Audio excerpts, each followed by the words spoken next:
नमस्कार. महाधोरणामध्ये आपलं स्वागत. कागलमध्ये मंत्री हसन मुश्रीफ आणि समरजित घाटगे एक झाले आणि माजी खासदार संजय मंडलिक एकाकी पडले.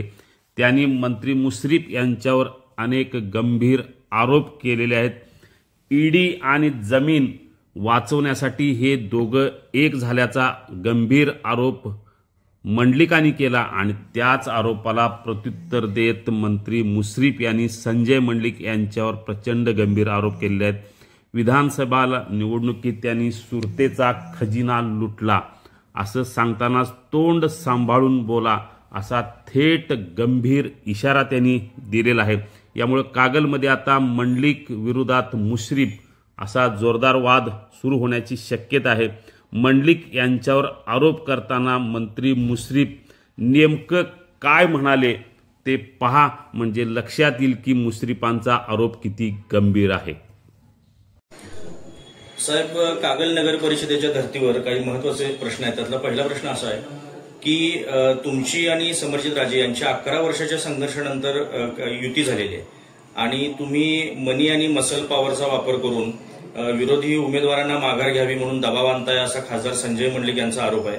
या संदर्भात तुमचं काय मत आहे आणि संजय मंडलिकांनी जो आरोप केलाय यामध्ये काही तथ्य आहे का? नाही, मला असं म्हणायचं की 11 वर्षाच्या संघर्षानंतर सन्माननीय मुख्यमंत्री महोदयांच्या मध्यस्थीनं माझी आणि समरजित राजे यांची युती झाली. आता 11 वर्षानंतर या तालुक्यामध्ये जिल्ह्यामध्ये शांतता लाभणार असेल यासाठी आम्ही दोघांनी युती केली.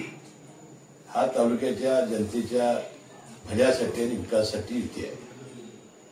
आता जे आमच्या विरोधी उमेदवार संजय मंडलिकांनी जे उभे केलेले आहेत ते आहेत सगळे हमीदवाडा कारखान्याचे कर्मचारी, त्यांच्या कर्मचाऱ्यांच्या पत्नी, त्यांची मुली, आणि अशी पद्धतीनं त्यांना कर्मचारी असताना आणि ते घेऊन जात आहे म्हणजे त्यांना कर्मचाऱ्यांचा सुद्धा विश्वास राहिलेला नाही.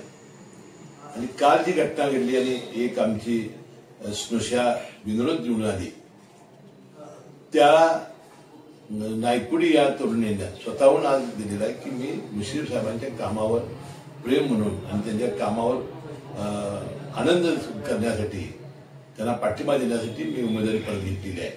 त्यात मनी आणि मसल पॉवरचा कुठं संबंध आला? दुसरा एक आरोप माजी खासदार संजय मंडलिक आपल्यावर करतायत की तुमच्या दोघांची जी युती आहे यामध्ये तुम्ही ईडीकडून सुटण्यासाठी आणि समरजित राजे जमिनीचं आरक्षण वाचवण्यासाठी ही युती झाली असा आरोप संजय मंडलिक करतायत. याबद्दल काय मत आहे? संजय मंडलिकांचं अतिशय अज्ञान आहे. ईडीमधून माझी कोर्टातून निर्दोष मुक्तता कधीच झालेली आहे. एकही माझी केस आता जवळजवळ कोर्टामध्ये न्यायालयामध्ये नाही. त्यापूर्वी सुद्धा माझ्यावर काही आरोप झालेले नव्हते. त्यामुळे यावेळेला सुटण्याची आवश्यकतासाठी करण्याची आवश्यकता नव्हती. तसे राजे यांनी आरक्षण उठवण्यासाठी केलं जे म्हटलेलं आहे ते अतिशय निराधार आहे. कारण त्यांच्या राज्यामध्ये तालुक्यामध्ये आणि जिल्ह्यामध्ये इतक्या जमिनी आहेत की एखाद्या जमिनीच्या तुकड्यासाठी आरक्षणासाठी अशा प्रकारचा निर्णय ते कधीच घेणार नाही. त्यांनाही वाटतं की 11 वर्ष संघर्ष करून आपण या तालुक्याच्या विकासासाठी आणि तालुक्याच्या लोकांसाठी आपण काही करू शकत नाही. असा निर्णय त्यावेळी खासदार सदाशिवराव मंडलिक आणि विक्रमसिंह राजे यांनी घेतला होता. त्यांच्याही 10 वर्षाच्या संघर्षाच्या काळात जवळजवळ 10 खून पडलेले होते, अनेक लोकांची डोकी फुटलेली होती, तरी या दोघांनी तालुक्याच्या भल्यासाठी निर्णय घेतला. त्या दोघांचा आदर्श घेऊन आम्ही दोघांनी हा निर्णय घेतलेला आहे. परत एक तिसरा आरोप माजी खासदार संजय मंडलिक आपल्यावर करतात की कागल तालुक्यातील जनता योग्य तो निर्णय घेईल असा त्यांचा अंदाज आहे. या अंदाजाविषयी आपलं काय मत आहे? योग्य तो निर्णय जनता घेणारच आहे, कारण जनतेनं ओळखलेला आहे. म्हणून तर परवा लोकसभेमध्ये काय झाले आपण सगळ्यांनी पाहिलेलं आहे. आता त्यांची जी भूमिका आहे किंवा आम्ही दोघं एकत्र जनता नाराज होईल किंवा त्याचा फायदा होईल, त्याचा फायदा आम्ही होऊ देणार नाही. जनतेच्या विश्वासावर आजपर्यंत आम्ही मोठे झालेलो आहोत.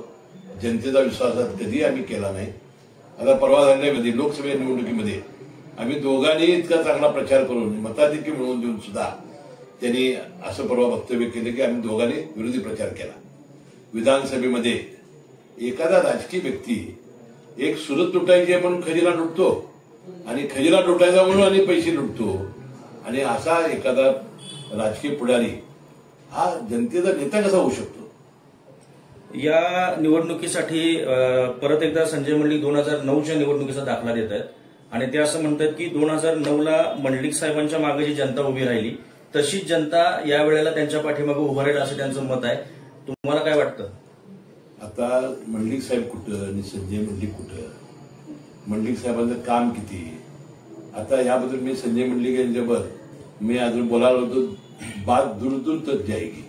मी काही व्यक्तिगत टीका करणार नाही, कारण त्याने आपलं तोंड आवरावं आणि त्याने सांभाळून बोलावं अशी माझी त्यांना आजही विनंती आहे.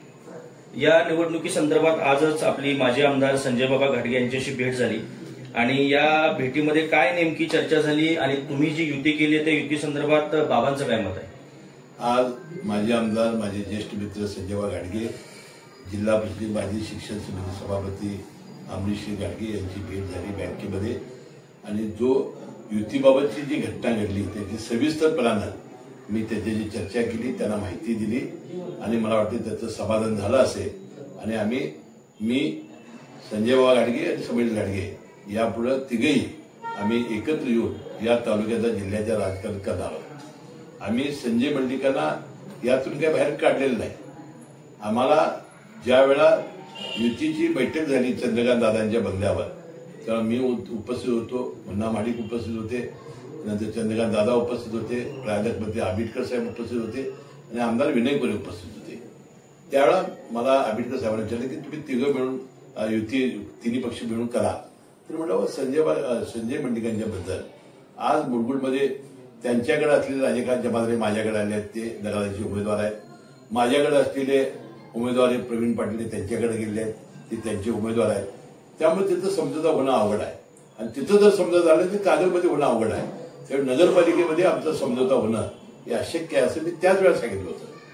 परंतु ज्या पद्धतीनं ते अस्वस्थ झालेले आहेत, आम्ही तिघं एकत्र आल्यामुळे त्यांनी घाबरून जाण्याची आवश्यकता नाही. युती म्हणून काम करण्याची आमची इच्छा आहे, योग्य ते हे करायचे आहे. परंतु अशा पद्धतीनं वक्तव्य करणं, बिनबिडाचे आरोप करणं हे संजय मंडलिकांनी सोडून द्यावं असा एक इशारा मी आज या निमित्ताने त्याला दिला आहे. धन्यवाद.